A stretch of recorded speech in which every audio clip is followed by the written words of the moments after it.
வணக்கம் நேயர்களே. இந்த நிகழ்ச்சி மூலமாக உங்கள் எல்லாரையும் சந்திக்கிறதுல ரொம்ப சந்தோஷம். நிறைய பேருக்கு வந்து தீபாவளி பலகாரத்தில் அதிரசமும் செய்வாங்க, அவங்களோட ஒரு பழக்கமாக இருக்கும். ஸோ இன்றைக்கி அதுவும் நான் செஞ்சு காட்ட போகிறேன். இப்போ நம்ம அதிரசம் எப்படி செய்யலாங்கிறத பார்க்கலாம். அதிரசம் செய்யறதுக்கு தேவையான பொருள்லாம் பார்க்கலாம். அதிரசம் செய்ய தேவையான பொருட்கள்: பச்சரிசி 2 கப், பொடித்த வெல்லம் 2 கப், ஏலத்தூள் 1 டீஸ்பூன், எண்ணெய் தேவையான அளவு பொரிப்பதற்கு. அதிரசம் எப்படி செய்யுங்கிறது நான் ஓரலாக சொல்லிடுறேன். நான் செஞ்சு காட்டுறச்சே நீங்கள் அதை கொஞ்சம் ரெஃபர் பண்ணிக்கலாம் கூட. அதை பச்சரிசி மாவு வச்சுக்கோங்க 1 கப்பு. மாவாக எடுத்திங்கன்னா 3/4 கப்பு வெல்லம் நல்லா சீவி வச்சுக்கோங்க. அந்த 3/4 கப்பை முதல்ல பாகு வச்சுட்டுருங்க. பாகு வந்து கொஞ்சமாக தண்ணி விட்டு வெல்லம் போட்டு கரையை விட்டு கொதிக்க விடுங்க.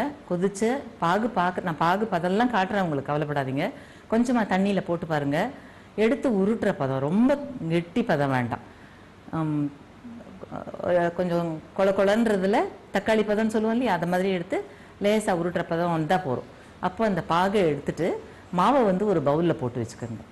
பாகில் கொண்டு மாவை போடாதீங்க. நிறைய பேர் பண்ணுற தப்பு என்னென்னா, ஏன் நான் அப்படி சொல்கிறேன்னா, வெல்லம் வந்து நம்ம நல்லா ஒரு சரியாக தூள் பண்ணாத போட்டோம் வச்சுக்கோங்களேன், சம்டைம்ஸ் அளவு கூட போகலாம். அதனால தான் மாவில் பாகு எடுத்து கொட்டுறச்சே போகிறோன்றச்சே நம்ம நிறுத்திடலாம். வேற நீங்கள் வெள்ளை பாகில் மாவை போட்டிங்கன்னா ரொம்ப நிறைய போயிடுச்சுன்னா ஒன்றும் செய்ய முடியாது. எண்ணெயில் விடுறச்சே கலைஞ்சு போகும். கலைஞ்சு போனாலும் என்ன பண்ணுறதுங்கிறது நான் அப்புறம் சொல்கிறேன். அதனால பாகு வச்சுக்கோங்க. உருட்டுறப்ப தான் ரொம்ப கெட்டி பாகு வேண்டாம். மாவில் கொட்டி ஏலத்தூள்லாம் போட்டு ரெடி பண்ணி வச்சுக்கோங்க. இது யூஸ்வலாக என்ன பண்ணுவாங்கன்னா, ப்ரீவியஸ் டேவே மாவு ரெடி பண்ணி இந்த மாதிரி பாகு கொட்டி கலந்து வச்சுருவாங்க. ஊற ரொம்ப நல்லா வரும் அதிரசம். பட் நான் இங்கே அப்படியே செஞ்சு காட்டுறதுனால நீங்கள் வீட்டில் செய்யறச்சே வெள்ளைப்பாகு ரெடி பண்ணி மாவு இது பண்ணி அதில் கொட்டி பிசைஞ்சு வச்சுக்கோங்க. பிசைஞ்சு மூடி வச்சுருங்க. ஃப்ரிட்ஜிலலாம் வச்சிடாதீங்க. அப்புறம் மறுநாள் நீங்கள் எண்ணெயை வச்சு காய வச்சு அதை தட்டி கொஞ்சம் ஒரு சின்ன சைஸ் உருண்டை எடுத்து தட்டி பொரித்து 2 கரண்டியால் அந்த எண்ணெயை, இப்போ அதிரசம் ப்ரெஸ் பண்ணுற ஒரு இதுவே வந்திருக்கு உங்களுக்கு, மரத்தில் இருக்கும் ஸ்கொயராக. நான் காமிச்சிருக்கேன் ப்ரோக்ராமில் நிறைய. அது அந்த அதிரசத்தை வச்சுட்டு சும்மா அப்படி அழுத்தி அந்த மூடியால் அழுத்திட்டிங்கன்னா கீழே வந்து அதோட எக்ஸஸ் அந்த ஆயில் எல்லாம் அதில் ஸ்குவீஸ் அவுட் ஆகி வந்துடும். ஸோ அப்புறம் நீங்கள் எடுத்துடலாம். ஓகேயா? எப்படி செய்யறதுன்னு பார்க்க போகலாமா? இப்போ அதிரசத்துக்கு நம்ம பாகு தயாரிக்கலாம். கொஞ்சமாக தண்ணி விட்டுக்கலாம் போகிறோம். 1 கப் மாவு எடுக்க போகிறேன், அதனால எனக்கு 3/4 கப்பு வெல்லம் போகிறோம். இது வந்து 1/2 கப்பு இது உங்களுக்கு. ஸோ ஒரு ஃபுல்லாகவும் ஒரு 1/4 பாகமும் போட போகிறேன்.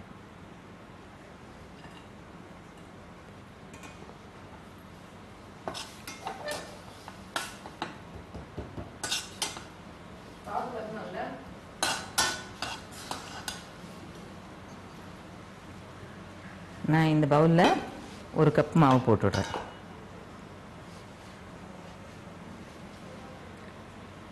நீங்கள் பக்கத்துலேயே கொஞ்சம் எக்ஸஸாக அரிசி மாவோ இல்லை மைதா மாவோ வச்சுக்கோங்க. சப்போஸ் நம்ம அளவில் வெல்லம் ஜாஸ்தியாக போய் அதிரசம் கலைஞ்சு போச்சுன்னா கவலைப்படாதீங்க. இன்னும் கொஞ்சம் அந்த மாவை போட்டு கொஞ்சமாக ஒரு 1 or 2 டீஸ்பூன்ஸ் போட்டால் போதும். போட்டு பிசைஞ்சு வச்சுக்கோங்க. நான் இது வெல்லம் நல்லா இருக்கிறதுனால வடிகட்டலை. பாகு வெல்லம்னு வாங்கிக்கோங்க.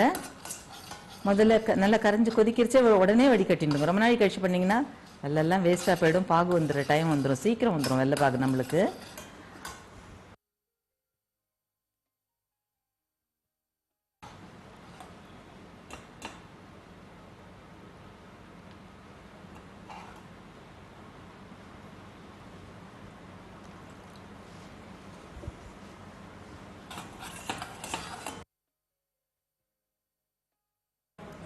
இப்போ பாகு ரெடி ஆயிடுச்சு. கொஞ்சம் கொஞ்சமாக விட்டுக்கோங்க, ஃபுல்லாக விட வேண்டாம்.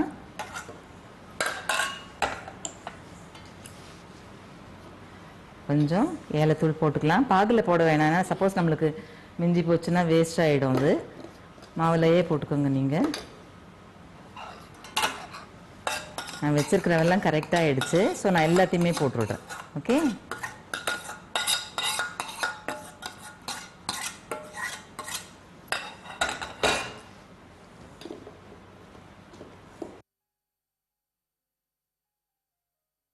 இப்போ நம்மளுக்கு மாவு ரெடி ஆகிடுச்சு. எண்ணெயை காய வைக்கலாம். நல்லா ஊறினா ரொம்ப நல்லாயிருக்கும். அதனால் கொஞ்சம் லிஷராக பண்ணிக்கோங்க. இப்படி இருக்கேன்னு பார்க்க வேண்டாம், இந்த ஆறின விட்டு நல்லாயிடும். இது இப்போ கொதிக்க கொதிக்க இருக்குது. எப்படினாலும் நான் சூடாக எடுத்து தட்ட போகிறதில்ல. கொஞ்சம் ஒரு 10-20 நிமிஷம் ஊறட்டும்.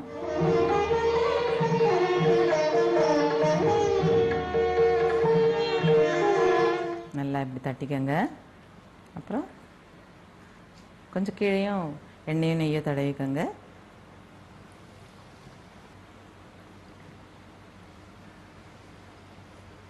இல்லை ரொம்ப ஹை ஃப்ளேம் வேண்டாம் இதுக்கு, நீங்கள் நிதானமாக போடுங்க, ரொம்ப லோவும் வச்சுக்காதீங்க.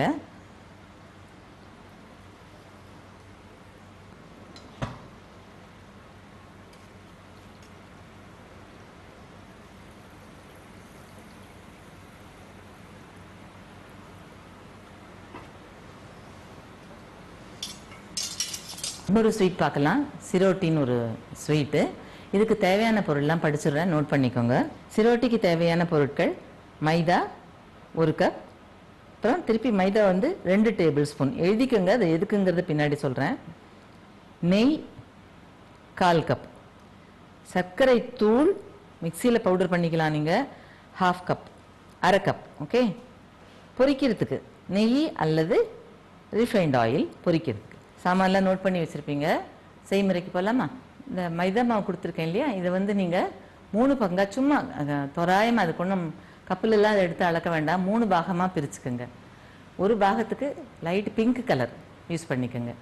ஏன்னா நம்ம அதுக்கப்புறம் அது லேயராக பொரிக்கிறச்சு அந்த கலர் வந்து கொஞ்சம் டிஃப்ரென்ஷியேட் பண்ணுறதுக்கு அண்ட் அழகாக தெரியும் அந்த சிரோட்டி பார்க்குறதுக்கு. கலர் இல்லை அப்படின்னாலும் கவலைப்படாதீங்க, ஒரே சப்பாத்திக்கு பிசிற மாதிரி நல்லா கெட்டியமாக கொஞ்சமாக நெய் கொத்தி நல்லா துளி சால்ட் போட்டுக்கோங்க, கொஞ்சமாக சால்ட் போட்டுக்கோங்க. நான் எதுக்கு சால்ட் சொல்கிறேன்னா, ஸ்வீட் ஐட்டம் பண்ணுறதுனால அந்த அவுட்டர் வந்து உங்களுக்கு ஸ்வீட் வந்து கொஞ்சம் பூஸ்ட் பண்ணி காட்டும், என்ஹான்ஸ் பண்ணி காட்டும் உங்களுக்கு, அதனால சொன்னேன். ஸோ கொஞ்சமாக தண்ணி ஆட் பண்ணிட்டு சப்பாத்தி மாவு பிசிற மாதிரி பிசிஞ்சுக்கோங்க, சாஃப்டாக பிசிஞ்சுக்கோங்க, ரொம்ப தளர்த்தியாக பிசியாதீங்க. ஏன்னா கெட்டிமாக பிசிஞ்சு கெட்டிமாக ரோல் பண்ணிங்கன்னா தான் அந்த பொரிக்கிறச்சே அந்த லேயராக தெரியும். கொஞ்சம் தளர்த்தியாக போச்சு உங்களுக்குன்னா நம்ம எதிர்பார்க்கிற டெக்ஸ்டர் கிடைக்காது. ஓகே, கெட்டிமாக பிசிஞ்சுக்கோங்க. அதுக்கப்புறம் இப்போ நான் ஒரு கலர் நான் வந்து பிங்க் போட சொன்னேன், அப்படியே சொல்லித்தரேன். நீங்கள் பிங்க் போடலைன்னா நார்மலாகவே 3 சப்பாத்தியாக எடுத்துக்கோங்க. நார்மலாக ஒரு தின்னாக 3 சப்பாத்தி ரோல் பண்ணி வச்சுக்கோங்க.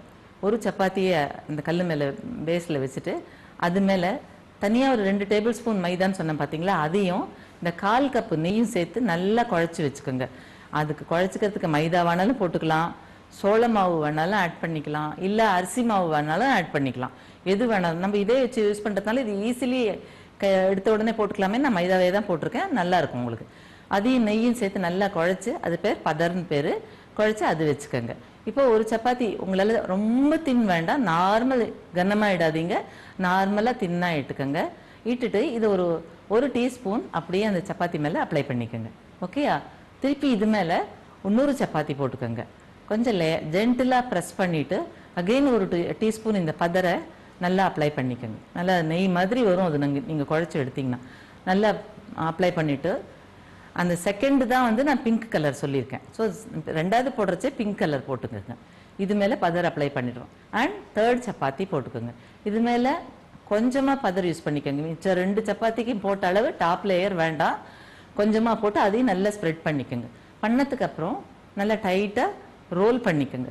டைட்டாக அப்படி வச்சு 2 விரலையும் யூஸ் பண்ணி நான் பண்ணி காட்டுறேன். இது நான் எதுக்கு முன்னாடியே சொல்கிறேன்னா, உங்களுக்கு இன்னும் கொஞ்சம் ஈஸியாக இருக்கும் நான் செய்யறது பார்க்கறச்சே. நல்லா ரோல் பண்ணிக்கோங்க. வச்சுட்டு கல் மேலேயே கொஞ்சம் நல்லா டைட்டாக அதை உருட்டிக்கோங்க. கத்தியால் ஒரு 1/2 இன்ச்சுக்கு கட் பண்ணிக்கோங்க. கட் பண்ணிங்கன்னா அழகாக இருக்கும். நடுவில் பிங்க்கும் ஓரம் வெள்ளையுமா வந்து லேயராக ஒரு சின்ன உருண்டை கிடைக்கும் உங்களுக்கு. அதை லேசாக இந்த கல்லுலேயே தட்டி குழவியினால் ஜென்டிலாக ஒரு ரவுண்டாக பூரி சைஸ்க்கு தேய்ச்சிக்கோங்க. அழுத்தி குழவியை வச்சு தேய்ச்சி பண்ணிடாதீங்க, நார்மலாக அதை ரவுண்ட் பண்ணிக்கோங்க. பண்ணிவிட்டு எண்ணெய் சூடு வச்சு ரொம்ப மிதமாக காயட்டும், ரொம்ப கொதிக்க வச்சிடாதீங்க எண்ணெயை. நார்மல் ஹீட் ஆன உடனே இதை 4-5 கூட போட்டு பொரிக்கலாம். போட்டு பொரித்து 2 பக்கமும் போட்டு பொரித்து எடுத்துட்டு எண்ணெய் நான் கொஞ்சம் நல்லா வடிஞ்சு எடுத்த உடனே சர்க்கரை பவுடர் பண்ணி வச்சுக்கோங்க. கூட மிக்சிலேயே பவுடர் பண்ணிக்கோங்க. அது மேலே இது சூடு இருக்கிறச்சியே, இந்த பூரியோட சூடு இருக்கிறச்சியே மேலே நல்லா தூவிடுங்க. ஃப்ரண்ட்டும் பேக்குமா பெரட்டி நல்லா தூவி விட்டுருங்க சர்க்கரையை. இது வந்து நார்மல் இனிப்பு பிடிக்கிறவங்களுக்கு இது நல்லா இருக்கும். நல்ல இனிப்பு வேணுங்கிறவங்களுக்கு நம்ம குலோப் ஜாமுன் பாகு வைப்போம் இல்லையா பிசுக்கு பதமாக, அந்த மாதிரி சக்கரை பாகு ஒரு கப் சக்கரை எடுத்து டிப்பார் அளவு தண்ணி ஊற்றி அது சக்கரை பாகு ரெடி பண்ணிவிட்டு பொரிச்சு எடுத்தோடனே டிப் பண்ணி எடுத்துருங்க. அது நிறைய சர்க்கரையாக இருக்கும். இது வந்து மீடியம் சர்க்கரையாக இருக்கும். ரொம்ப கிறிஸ்பாக சக்கரை பாகில் டிப் பண்ணி எடுத்தாலும் கிறிஸ்பாக இருக்கும். இதுவும் நல்லாயிருக்கும். நல்லா ஒரு வாரம் 10 நாள் மட்டும் வச்சுருந்து சாப்பிட்லாம். இப்போ நம்ம செய்முறைக்கு போகலாம். நான் எப்படி பண்ணுறதுன்னு. இப்போது சிரோட்டிக்கு நல்லா ஒரு 20 நிமிஷம் மாவு பிசைஞ்சு ஒரு பிங்க் கலர் ஒன்றும் நார்மல் மைதா கலர்லேயும் மாவு பிசைஞ்சு வச்சுருக்கேன். நல்லா ஊறி இருக்கு. இதில் 2 பண்ணிக்கங்க போகிறோம்.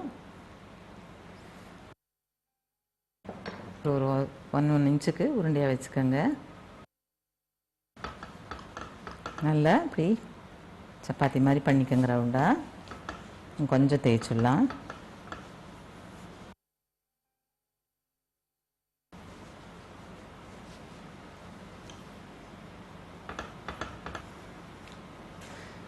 கூடிய முட்டிலும் மாவு நல்லா கெட்டியாகவே பிசைஞ்சுக்கோங்க. அட் த சேம் டைம் சாஃப்டாகவும் இருக்கணும். ஓகே,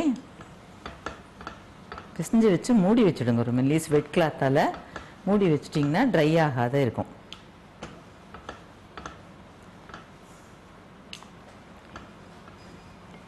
கலர் போடாத பண்ணிங்கனாலும் பரவாயில்ல. நீங்கள் பாருங்கள் இந்த ஃபினிஷிங்கில் இது எப்படி வித்தியாசமாக இருக்குன்னு பாருங்கள். ஓரளவுக்கு முதல்ல இட்ட ரவுண்டே இட்டுக்கோங்க.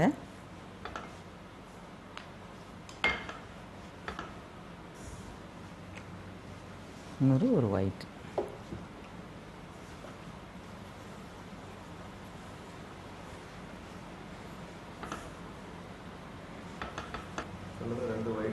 இப்போ 2 ஒயிட்லேயும் ஒரு பிங்க்கும் பண்ணியிருக்கேன்.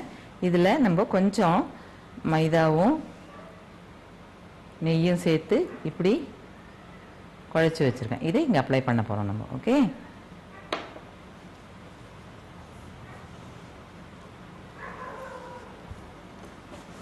அடுத்தது இந்த பிங்கை இது மேலே போட போகிறோம். லைட்டாக ப்ரெஸ் பண்ணிக்கோங்க. இது மேலே மறுபடியும் இந்த பதர் அப்ளை பண்ணுறோம். நல்லா எல்லா பக்கமும் ஸ்ப்ரெட் பண்ணிக்கோங்க ஸ்பூனால். அடுத்தது ஒயிட்டு.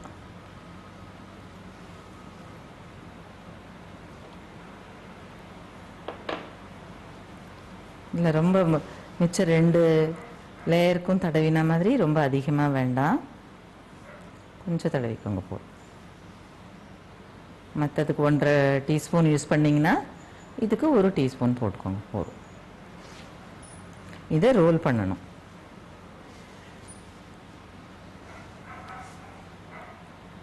இப்படி முதல்ல தூக்கிக்கோங்க நல்லா டைட்டாக.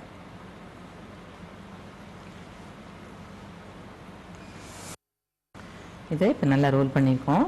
பிரிஞ்சு வராத வரைக்கும் இப்படி பண்ணிக்கோங்க. நல்லா டைட்டாக பண்ணிக்கோங்க. ஓகேயா? இப்போது ஒரு கத்தியால் சும்மா 1/2 இன்ச்சுக்கு கட் பண்ணிக்கோங்க.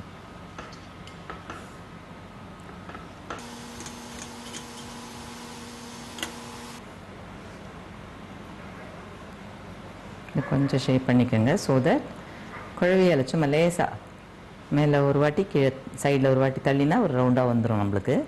அப்புறம் ஆயிலில் பொரிக்க வேண்டியது தான்.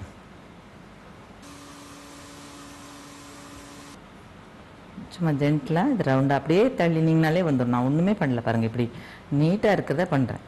கையாலேயே இப்படி ரவுண்ட் பண்ணிக்கிறேன், அவ்வளோதான். இப்படி இருக்கிறத சும்மா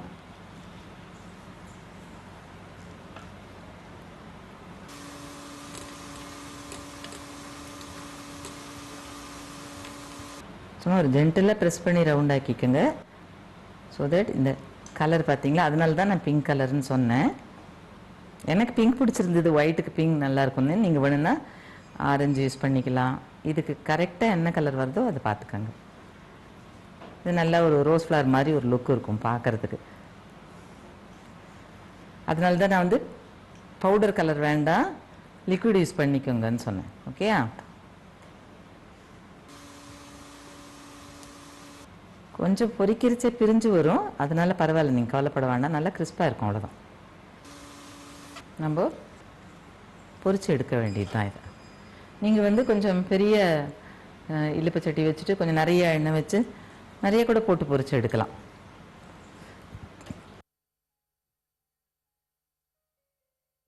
ஒன்று போட்டுட்டு அது எழும்பி மேலே வந்து ஒதுங்கிருச்சு ஒன்று போட்டுக்கோங்க. ஸோ தட் ஒரு 5-6 போடலாம். நல்லா 4-5 வாட்டி திருப்பி விட்டுக்கோங்க.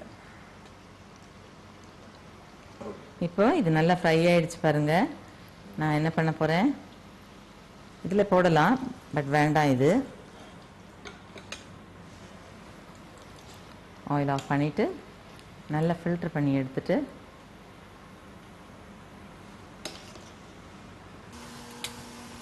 இந்த பிங்க் போட்டிருக்கிறதுனால எவ்வளோ அழகாக அது வந்து டிஃப்ரென்ஷியேட் ஆகி தெரியுது பாருங்கள். ஒரு ஃப்ளார் மாதிரி தெரியுது இல்லையா, அதுக்கு தான் சொன்னேன் நான்.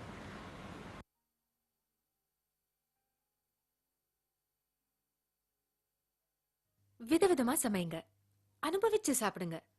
ஆனா ஃபுட் வேஸ்ட் பண்ணாதீங்க. தயவு செய்து வேஸ்ட் பண்ணாதீங்க.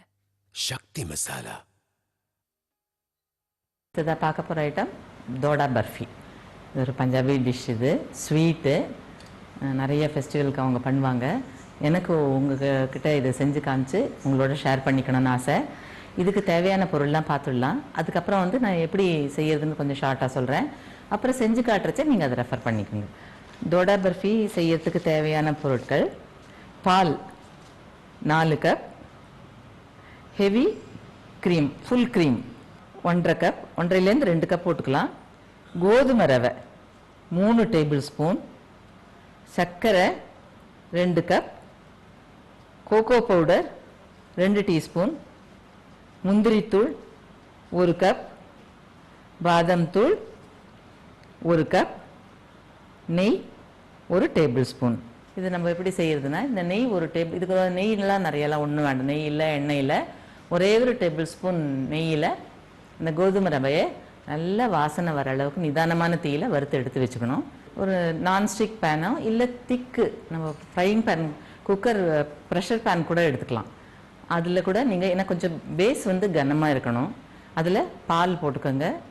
அது ஒரு 2 கொதி வரைச்சி க்ரீம் எல்லாம் 1 by 1 எல்லாமே ஆட் பண்ணிக்கலாம்.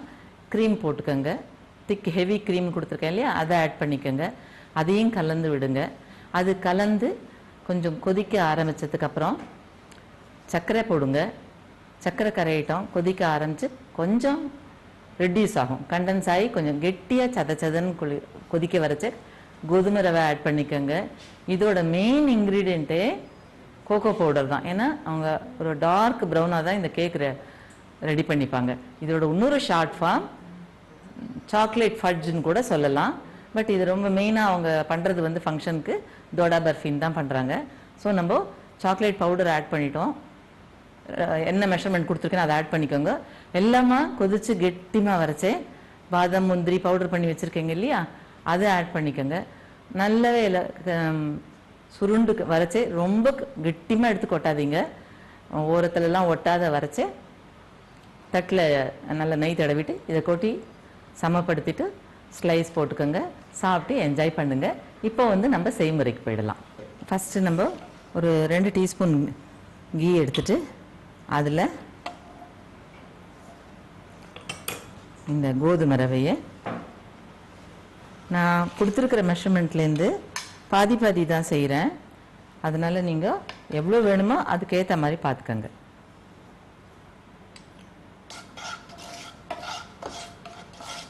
நல்லா ரோஸ்ட் பண்ணிக்கோங்க ப்ரௌனாக. நல்லா வாசனை வரும் அண்ட் இந்த கலர் மாறும். அந்த டயத்தில் எடுத்து வச்சுருங்க. இது எடுத்து வச்சுட்டு அதுக்கப்புறம் நம்ம ஒன்று ஒன்றா ஆட் பண்ண வேண்டியது தான். இது ரவை ரெடி ஆகிடுச்சு. இதை வந்து ஒரு பிளேட்டில் மாற்றிக்கலாம். நம்ம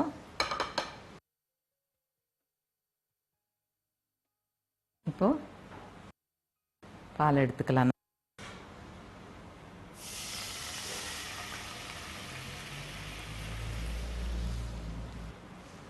கொஞ்சம் கொதிக்கட்டும். இது கொஞ்சம் சூடான விட்டு நம்ம க்ரீம் ஆட் பண்ணிக்கலாம்.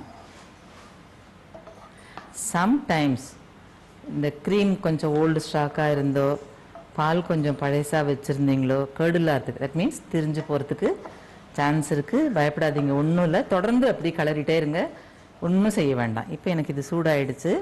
நான் வந்து க்ரீம் ஆட் பண்ண போகிறேன். இதில் நான் அளந்து தான் கொட்டியிருக்கேன். 1 கப்பு.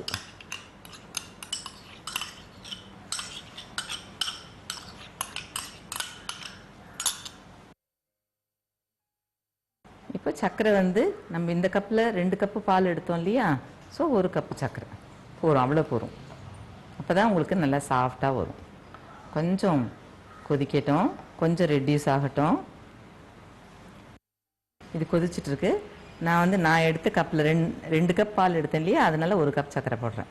நீங்கள் எப்படி எதில் மெஷர் பண்ணிக்கிறீங்களோ முதல்ல எல்லாம் ஒரு பென்சில் ஒர்க் பண்ணி வச்சுக்கோங்க. ஸோ தட் ப்ராப்ளம் இல்லாத டக்குன்னு செஞ்சு விடலாம். கொஞ்சம் க்ரீம் போட்டிருக்கிறதுனால சீக்கிரமே ரெடி ஆகிடும். இந்த சர்க்கரை கரைஞ்சி கொஞ்சம் கொதிக்க ஆரம்பிக்கட்டும். கோதுமை ரவை ஆட் பண்ணிக்கணும். அந்த மெயின் இன்க்ரீடியண்ட் என்ன, கோகோ பவுடர், அதை ஆட் பண்ணிக்கணும். அதுக்குள்ளே எல்லாம் நல்லா சுருண்டு வந்துடும் நம்மளுக்கு. இப்போ பாருங்கள் எவ்வளோ அழகாக ரெடியூஸ் ஆகிடுச்சு உங்களுக்கு. இந்த டயத்தில் நம்ம போடுற எல்லா இன்க்ரீடியன்ஸும் போட்டுடலாம்.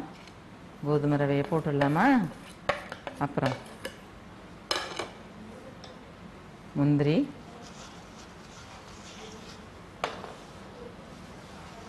கொஞ்சம் ரிச்சு தான் இந்த ஐட்டம். நான் திருப்பி அதே தான் சொல்கிறேன். நம்ம பண்டிகை ஒரு டயத்தில் தான் இது மாதிரிலாம் பண்ணு, இது வேண்டாம் அது வேணான்னு கட் பண்ணி செய்யாதீங்க. டேஸ்ட்டு சுமாராக தான் வரும். பண்டிகை டயத்தில் செய்யறதுனால கொஞ்சம் ரிச்சாக இருக்கட்டும். அடுத்தது chocolate powder, cocoa powder add பண்ணிக்கலாம். இனிமேல் ரொம்ப சீக்கிரம் வர ஆரம்பிக்கும், அடி பிடிச்சிக்கும். ஸோ நம்ம கொஞ்சம் அலர்ட்டாக இருக்கணும். பவுடர் ஆட் பண்ணிட்டேன்னா கலர ஆரம்பிச்சிருவேன்.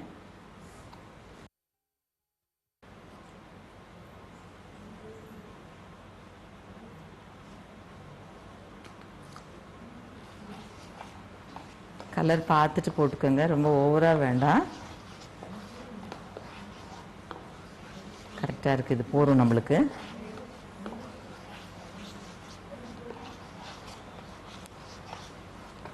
நல்லா தேய்ச்சி எடுத்துக்கோங்க.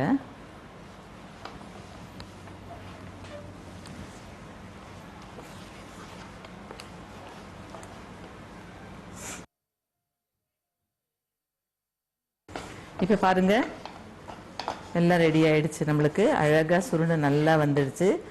இந்த பதத்தில் தட்டில் கொட்ட போகிறோம். அடுப்பு அணைச்சிட்டேன். இது ரெடி ஆயிடுச்சு இப்படி கெட்டியாக. இப்போ நம்ம தட்டில் கொட்டிடலாம்.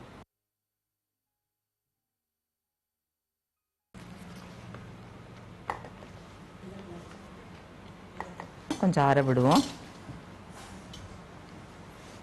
தோடா பர்ஃபி பண்ணி பிளேட்டில் கொட்டியிருக்கேன். நல்லா ஒரு 20 நிமிஷம் ஆறணும் உங்களுக்கு. அதுக்கப்புறம் நீங்கள் துண்டு போட்டுக்கலாம். இந்த நிகழ்ச்சி உங்கள் அனைவருக்கும் பிடிச்சிருக்குன்னு நினைக்கிறேன். எல்லோரும் செஞ்சு பாருங்கள். செஞ்சு பார்த்துட்டு எப்படி வந்ததுன்னு சொல்லி நிலையத்துக்கு எழுதி அனுப்புங்க. உங்கள் அனைவருக்கும் பொதிகை நிலையம் சார்பாக தீபாவளி நல்வாழ்த்துகள். நன்றி, வணக்கம்.